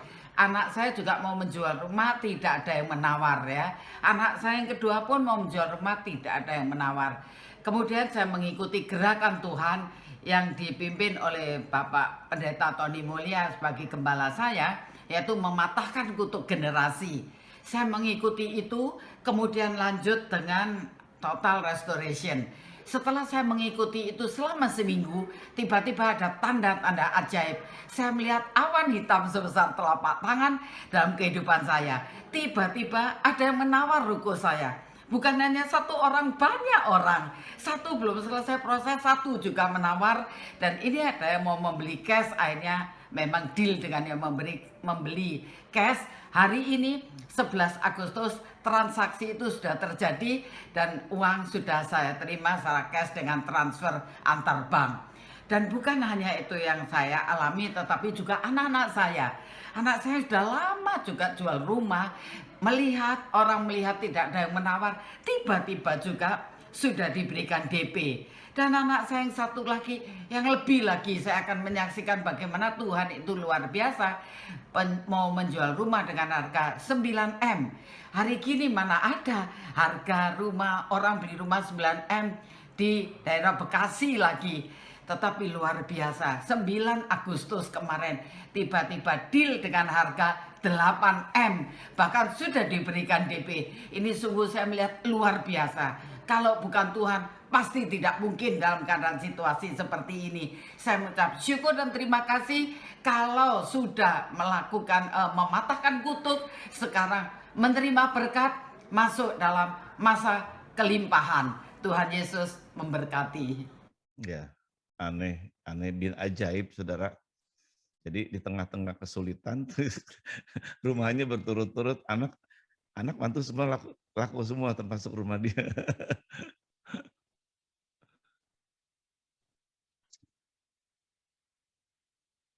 Baik, masih ada sedikit waktu Bapak Ibu kalau ada yang ingin bertanya.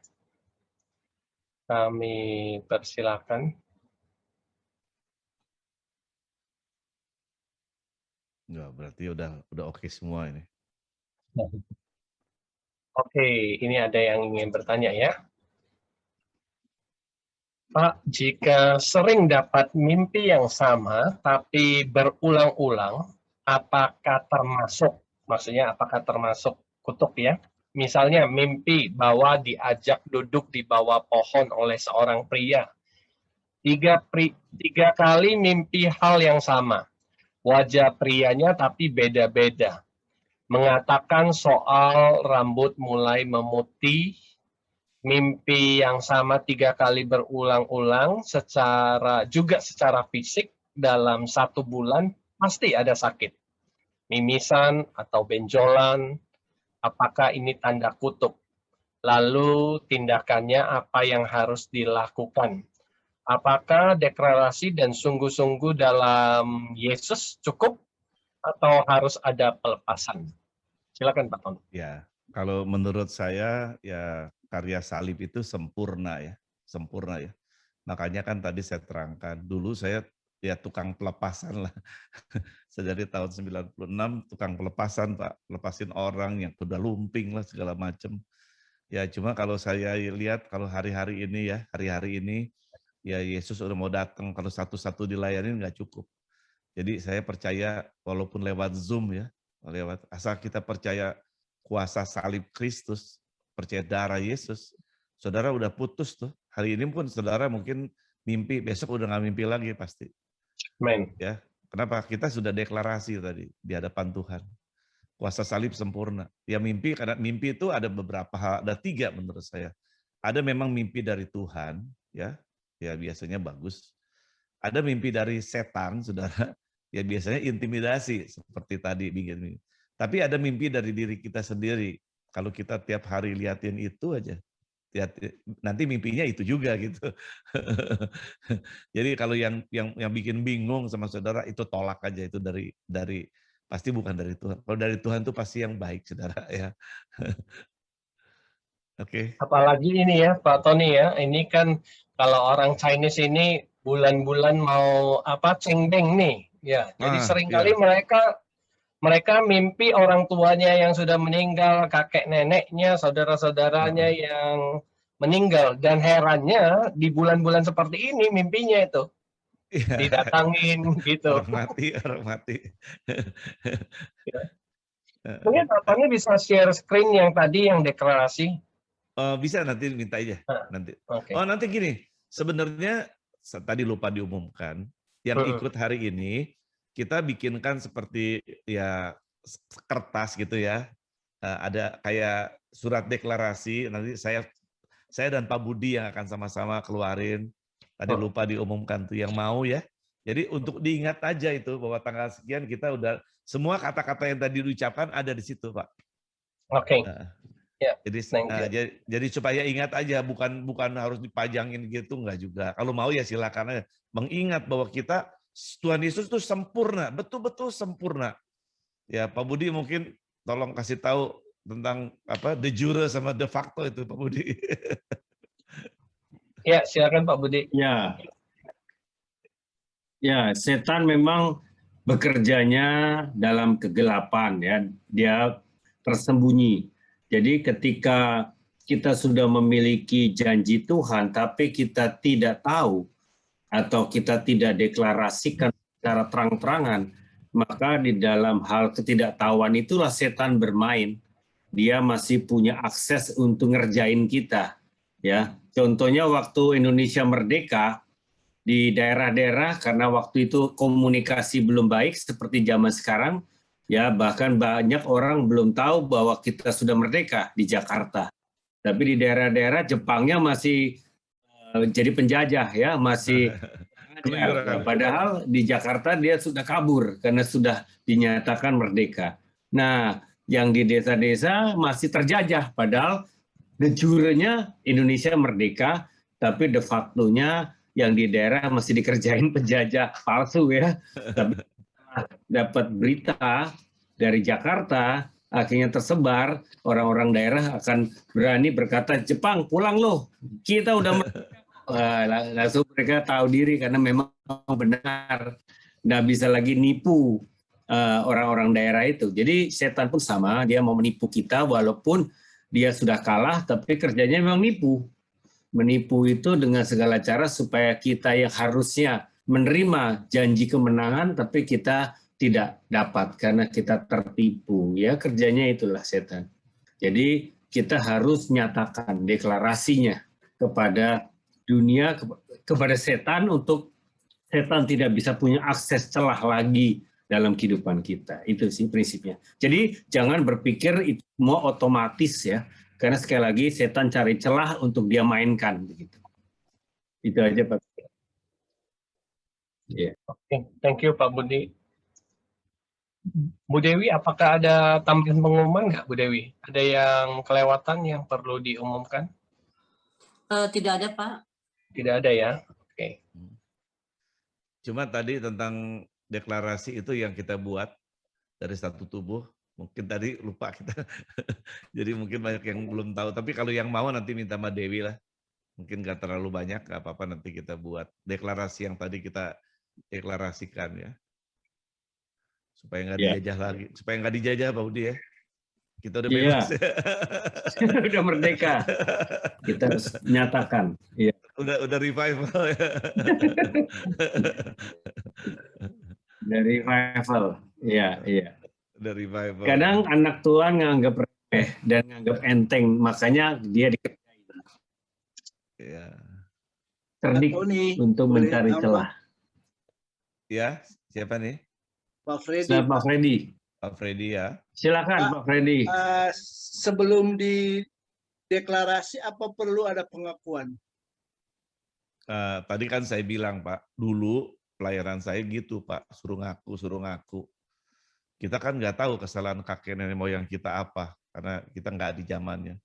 Saya percaya hari ini menurut saya, dengan kita deklarasikan, kita menjadi Kristus di akhir zaman Pak. Kita hanya mendeklarasikan bahwa kita adalah the son of Jesus gitu. Semua kutuk sudah dipatahkan Pak. Ya termasuk kesalahan orang tua semua sudah dipatahkan semua oleh Tuhan Yesus. Jadi kalau menurut saya sih ya ini final. Tadi kan Bapak lihat ya. Benar. Ya. Itu sempurna, perfect banget Tuhan Yesus Tuhan. Ya. Dan kita kalau mau mesti terbuka seperti dulu, mesti satu-satu diungkap, kita kan nggak tahu bapak kita salahnya apa. Opa kita salahnya apa, kita nggak tahu. Bahkan kita sendiri mungkin salah, banyak yang nggak tahu juga Pak. Tapi hari ini ya menurut saya kita harus declare ya secara de jure dan de facto bahwa kita memang ya dibebaskan oleh Tuhan Yesus. Itu penting, Mbak. The power of the cross. Ya. Iya, makasih, Pak. Ya, Pak Freddy. Tapi masukan saya kalau memang sumbernya ada jelas, ya jimat, kuasa kegelap. Ya. Itu kalau jelas ada, masih ada, dan kemudian orang tua kita yang megang masih simpan, ya langsung kita bisa bertindak untuk melayani dan menghancurkan, membakar, hancurkan jimat-jimat yang kadang dititipin dari nenek moyang. Ya, betul. Terusin anak cucu ya, jadi kutuknya turun temurun, lanjut terus, dan orang tua belum bertobat, dia tidak tahu, dia takut, dia simpan aja, kena ke anak-anaknya. Jadi kita harus juga layani orang tua kita dan membebaskan mereka. Begitu. Jadi ada celah kan, ada celah, jelas-jelas dipelihara itunya, jimatnya. Kadang saya juga punya teman yang pelayanan itu, jadi kadang jimat itu ada expire date-nya ya, ada umur dia efektifnya. Ilmu kebalnya udah hilang, perlindungannya udah hilang, sisanya cuma kutuk yang menghancurkan. Jadi untuk melindungi, untuk mengasih keuntungan semua udah nggak ada, tapi malah sisa-sisanya cuma yang menghancurkan, merugikan, itu yang terus-menerus itu yang bahaya itu. Jadi khasiatnya udah nggak ada lagi, malah destruktifnya yang terus lanjut. Makanya kita harus kalau tahu ya melayani orang tua kita dan menghancurkan jimat-jimatnya itu. Jadi jangan main-main dengan celah yang memang dibuat, ya kita harus menghadapi. Itu Pak. mungkin jadi terminal lah di situ ya. Jadi kalau Iya, masih ada makasih, Pak. jimat-jimat, kita udah lepas hari ini, tapi terminalnya masih ada, ya dia ngumpul lagi di situ, ntar nyerang-nyerang lagi lah. Jadi preman-preman itu yang suka morotan kita jangan dikasih terminal. Pasti dibuang juga ya. Nggak ada tempat mangkal, Pak ya. Udah nggak ada tempat mangkalnya lagi. Kayak ini FPI ya, sekarang udah nggak bisa lagi. Nggak bisa. Secara de jure sekarang udah Ya, udah dideklarasikan terlarang gitu ya. Udah nggak berani sekarang, Pak. Iya tuh, se-Indonesia udah deklarasi itu. Iya, makanya kalau nggak dideklarasikan dia masih main jadi ngerjain orang. Iya. Begitu. Ya itulah perbuatan kuasa kegelapan seperti itu. Ya.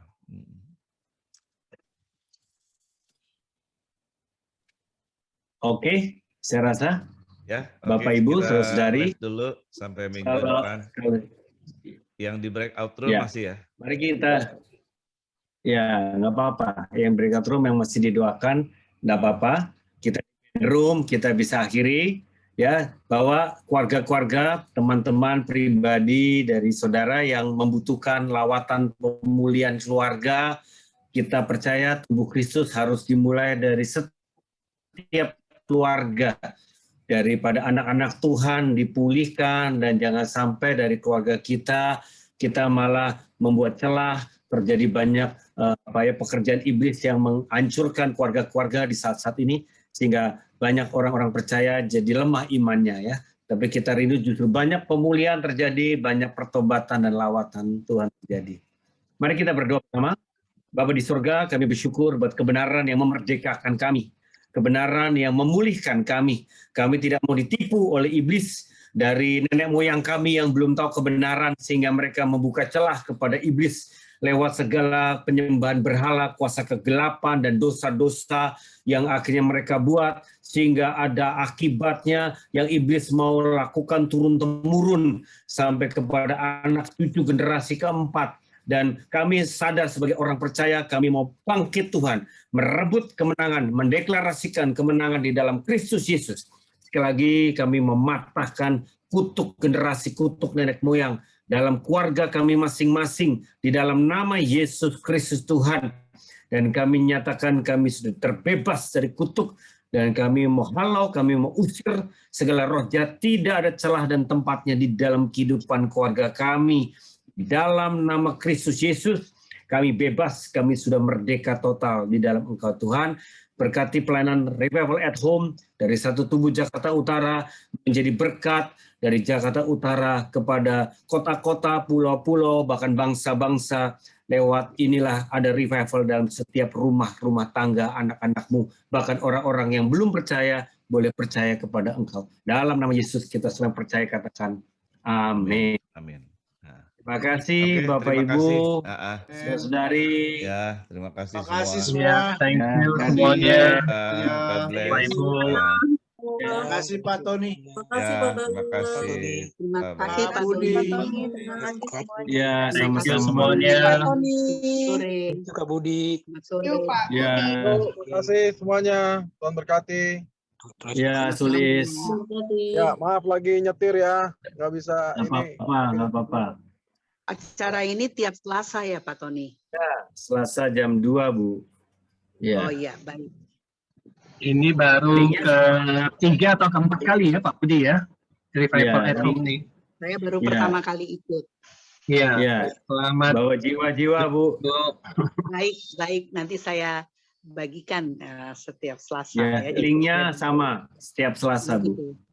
Baik. Terima kasih semuanya. Selamat sore. Ya. Sore Bu. Bisa tulis nomor HP di chat Ibu yang baru ini. Saya dengan Ibu Seba. Seba boleh kasih nomor handphone, Nomor Bu? HP di chat, HP biar di chat room, biar dicatat ya. Oke, baik. Mungkin teman-teman yang baru bisa tinggalin nomor HP di chat, jadi biar nanti kan kita bisa ingatkan ya sebelum acaranya gitu. Ya. Iya.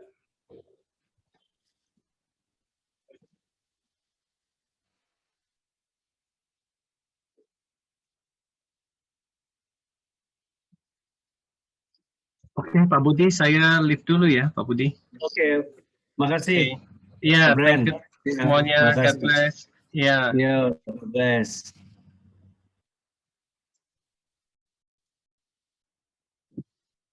Pak Budi, Pak. Ya. Pak, saya Calvin ya. Ini saya kan saya kan sering sama si Cia. Jadi Cia dia di Komar di sana dia bikin satu grup. Jadi berusaha dapatin data semua HP. Jadi biar nanti kan acaranya di Viper ini kita bisa kasih tahu dulu, Pak, mungkin 3 hari sebelumnya, terus juga anjurin mereka ngajak teman gitu. Ya. Nah, itu satu. Terus yang kemarin saya belajar dari Ya, benar. Pak Yongki yang malam ya, setiap orang baru, jadi ada yang amatin kan, setiap orang baru, kita langsung direct check ke mereka. Habis itu begitu selesai kita langsung tarik ke break room, Pak. Nah di break room nggak apa-apa, cuma kenalan atau apa, dapatin HP tinggal di mana, udah nggak apa-apa, bubar atau apa. Jadi dengan itu partisipannya itu akan sangat banyak.